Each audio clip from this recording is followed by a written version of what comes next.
If you're gay, you should know your limits. Straight up homophobia. Para tumagal yung relationship, kailangan maging submissive. Yung second option yung Validation. Pag may babae na sa buhay ng lalaki nagka-interest sa'yo, wala na. Ngayon, you're just for fun.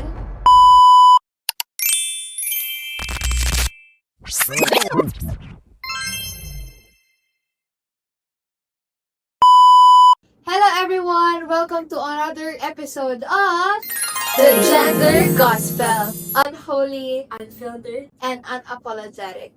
The episode today is Gender Reveal. But, not the kind you think. So today we're diving headfirst onto one when many people still confuse gender and sexuality. And this is not about blue balloons or pink cakes. We have here today to let us make a sense of it all is Samuel and Ashlan to help us understand what really is gender and sexuality. So, to begin with, I have a question for you guys. What really is gender? Oh, ako. Okay. According to the Canadian Institute of Health Research, gender is the social constructed roles, expression, and identity. It is about your inner self of who you are, or inner sense of who you are. And it is not based on your biological part, rather it is based on your identity. And also according to Dr. Cherish Belon, gender is broad, and also she added that gender and sex are not interchangeable concepts.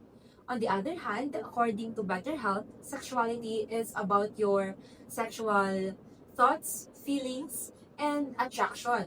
It is who you are attracted to, whether it is romantically, emotionally, or sexually. Gender is all about parang more on identity and how you express yourself rather than what is your specific body parts, diba?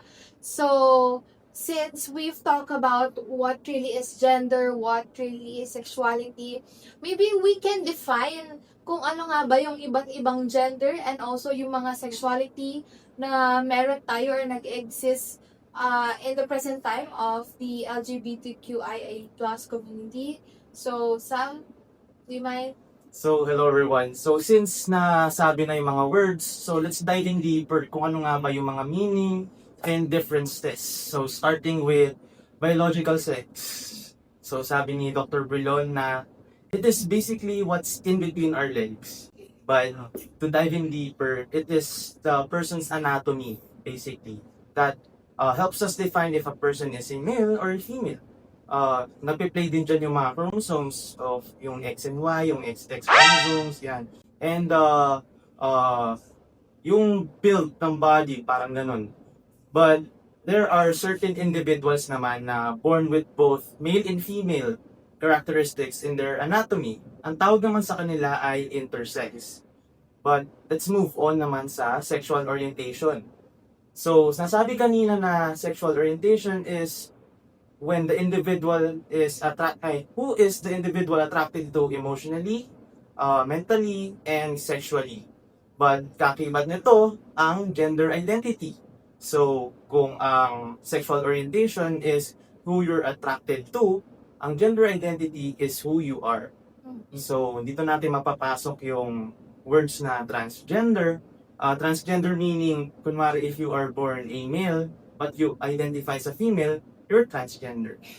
Mapapasok din natin yung topic na sinabi ni Dr. Brilon, which is gender dysphoria, which is when an individual has an urge to align his or her own body sa kanyang identity. So, sabi rin dito ni Dr. Brilon na you don't need to undergo these changes in your body to identify as transgender. So, the counterpart naman ng transgender, we have cisgender. So, it is basically when your identity is aligned with the sex you're assigned with at birth. So, kunwari, pinanganak kang male and you identify as a male, you're cisgender. And lastly, let's talk about gender expression. So, bata pa lang tayo, nire-reinforce na ang gender expression. So, kunwari, batang lalaki ka, you're expected to play with this type of toys, like this type of colors, wear this type of clothes, act this type of way. Same goes din sa mga kababaihan. But as we grow older, we gain the freedom to choose what we want to wear, what we like, colors that we like, how we want to act. But sabi nga ni Dr. Berlon din na kaya magkaiba yung gender expression sa gender identity. For example, ayun nga, na an individual can dress very girly but can identify as lesbian. So, parang, I've watched this specific video clip. I'm not sure what social media platform, but it was Sasa Girl who is being interviewed. Tapos, sabi doon na, who is Sasa Girl today? Is Sasa Girl really transgender na? And then, she explained that, being a transgender can be in two forms. First is your social transformation, wherein parang doon mo sinasabi na okay, I identify as this person to the society. I am this person to the society. And the next one is yung physical transformation, which is you'll have to parang magpapa-surgery ka na, magpapa-enhance ka na on whatever procedures you would like to take. So, ang parang sabi niya doon is, nasa social transformation pa lang siya. Kasi, hindi lahat ng transgender ay napapalitan na ng genitalia. It's also about how will society perceive you. 'Di ba?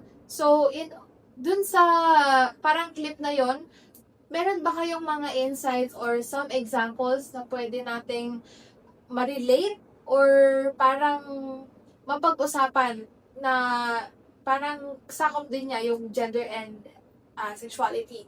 Ako, meron akong Okay. example. So, here's a scenario. Jaden is now 17 years old. He is a gay teen living in a religious household. But now, he is terrified of the feeling of being alone and hopelessness. And even now, he's saying that he might never have a safe future. Parang if you're part of the community, parang you are not in the standard way. Yun yung nafe-feel niya na parang kapag you belong in the specific gender, hindi ka mafe-feel safe, di ba? Oo. So, importante din na magkaroon tayo ng mga labels in the society. Gaya na nga ng nasabi ni Samuel na meron tayong iba't ibang terms na ginagamit for our gender and also our gender expression.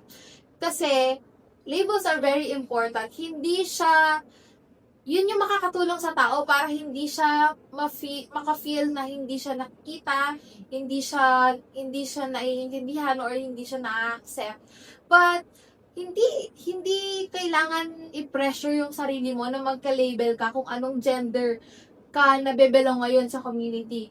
Kasi we all have our stories, we all have different problems, we all have different, alam mo yan, yung pamumuhay natin, iba-iba siya. So, hindi dapat tayo ma-pressure.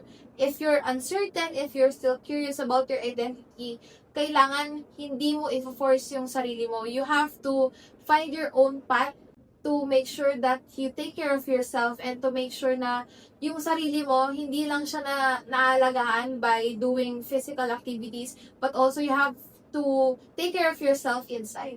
Diba? Yes, and then ang sad, no? Kasi we have so many Jaden in this society. Different names, different faces, pero same challenges and situation na meron si Jaden. Yeah. And then, speaking of, mabuti na lang na meron tayong mga actual laws and then people that are ready to help if you've been catcalled, misgendered, or harassed in public or online. And then, isa na rin doon yung RA 11313 or the Bawal Bastos Law. It is a law that covers all the gender. And then, syempre, including na rin yung LGBTQA+ individuals from being harassed, misgendered, and then being catcalled at work or at online. And then, syempre, sa public places na rin. It is a law that covers all gender-based sexual harassment or what we call GBSH. The second law naman na meron tayo is the 1166 or the HIV and AIDS Policy Act. Ito yung law na nagproprotect sa may mga HIV and AIDS na. And then, under this law, meron din silang free testing, prevention, education, may counseling din sila, and also treatment. And then, meron din silang awareness for us to be educated na rin, and syempre, para i-support din natin yung may mga ganitong HIV or AIDS na makakasalumuhan na. It's nice, no? Yung mga laws na binanggit ni Summer. And yun nga, sana mas ma-feel pa natin siya in the coming years na mas focus talaga siya sa community. And while hindi pa ramdam yung mga laws na yon, hindi pa siya masyadong ramdam, meron ng mga organizations na umiikot sa buong Pilipinas. One organization that I remember is the anong tawag dito? They are a grass organization na hinahelp nila yung mga members ng community in the poor urban areas na ma-feel na seen, and they are called Galang Philippines. Ang aim nila dito is para every members of the community should feel seen, heard, not just tolerated but really accepted talaga. And then another one is yung Salaga Blog Networking, or yung parang ini-aim nila dito is every member of the community should have the legal rights and as well as policies that is tailored just for them. And isa din sila sa mga nag-advocate ng SOCHI Equality Bill na hanggang ngayon hindi mapasa-pasa kasi meron talagang kahit it's aim for the community, merong mga members ng community talaga na hindi ina-accept yung bill na yon kasi for them hindi siya nakakarespeto sa mga binary genders. So, we have here right now to help us also to talk about the current issues faced by the community aside from Ashlan and Samuel. We have here is Joshua. So, hello. And then, now let's talk about naman, di ba merong nagtitrending ngayon na video sa specific social media platform na it's about same-sex marriage, the SOGI bill equality, and as well as the limitations and the gender roles of the members of the community. So, it is the Tony Talks by Tony Gonzaga, wherein it is guest by Ricky Reyes and Rene Salud, two famous individuals in the industry of pageantry and as well as fashion.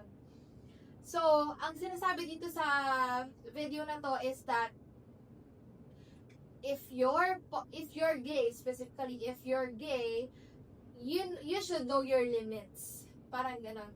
Well, most of the members accept that naman. Is accepting it. But coming from them na nakapag-work na sa iba't ibang industry, nakapag-work na sa iba't ibang tao, they should know na people have their own way of expressing themselves. And then sabi pa dito is they are not favor of same-sex marriage, that if a guy has interest in you, you should take mo na yung lead na i-go mo na yan. Kasi pagdating ng babae, pag may babae na sa buhay ng lalaki nagka-interest sa'yo, wala na. 'Di ba? Oo. So, parang hindi siya nagme-make sense kasi ano yun, you're just for fun, parang ganon. 'Di ba? So, what can you say about it? That one made waves, pero not in a good way. Kasi instead of giving spaces sa individuals or sa LGBTQA+ community and individuals, parang ang tone pa is invalidation. Minsan naman microaggression, minsan naman is straight up homophobia. Kayo naman, what can you say about it? Para sa akin naman, hindi ako approved dun sa mga statements nila, especially the limiting themselves on the SOGI bill and the same-sex marriage. Why should they lower their standards and their value as human beings just like us to please the people that don't like them or do not recognize them because of their gender and sexuality? So, sa akin naman, katulad ng sabi ni Lay kanina na parang nagiging second option yung pagiging ano mo, di ba? Pagiging part mo ng LGBT. Parang mas binababa siya sa babae, parang ganun. Parang may bad connotation Oo, kung part parang ka ng ganun siya. community. Parang hindi ka, alam mo yun, hindi ka, wala ka sa standard. Kasi para sa kanila, ang standard lang nila is male and female. Oh, yes. If yes. you're lesbian or if you're gay, Parang magiging second choice ka Oo, na. pero- Kapag dumating na yung yung babae, type na yun, oo, na may wala partner na. na siya, mabaliwala yung ano mo. Yung sa akin naman, no, kasi nakikita naman natin sa video na sabi nga ni Ricky Reyes na meron siyang partner for 50 years. And para tumagal yung relationship, kailangan maging submissive, ganun-ganon. So kung kaya niya, bakit kailangan may limit naman yung ibang tao? Diba? So why not fight for your love, diba? Yun ang naman yung sa akin. At saka yung ano kasi nila, parang para magstay ka, you have to please your partner, Mm. 'di ba? Which, oh my God, which is wrong. And then, syempre sa social media, representation is everything pa naman. Yes. And then, if nakakasakit siya, parang in a ways, people don't say it. So, speaking of representation, ganyan nga, ang daming misconception talaga May when it myths. comes. Oo. Ang daming misconception sa community. So, ano yung masasabi niyo doon? Siguro narinig nyo na yung term na homosexuality is abnormal. Siguro, no? Pero ayon sa American Psychiatric Association, American Psychological Association, and American Academy of Pediatrics, nag-agree sila sa statement na homosexuality is not an illness. There's no treatment and it cannot be changed. Diba? Gender differences is normal interactions when it comes to human relationships. So, dito rin na tinanggal na yung homosexuality sa American Psychiatric Association's Diagnostic and Statistics Manual. Basically, yung book na yun is listahan ng mga mental disorders. So, tinanggal na yung homosexuality as a mental illness. So, lagi nating tandaan na LGBTQ individuals are as mentally healthy as everyone else. So, ang ano kasi doon, di ba may dalawang type nga which is heterosexual and homosexual, di ba? So, kapag sinabi kasi natin na homosexual, napaka-broad niya. Like, if you're lesbian, you can also fall in love with females, di ba? Or male even. So, we can't really, we can't really say na hindi siya pwedeng magbago, di ba? So, gaya nga ng sabi ni Sam kanina, we should yun nga, hindi na illness, hindi naman talaga illness yung pagiging homosexual.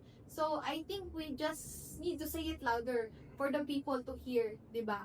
So, and yung gender kasi is very fluid, it can change, di ba? Ano yung masasabi niyo doon?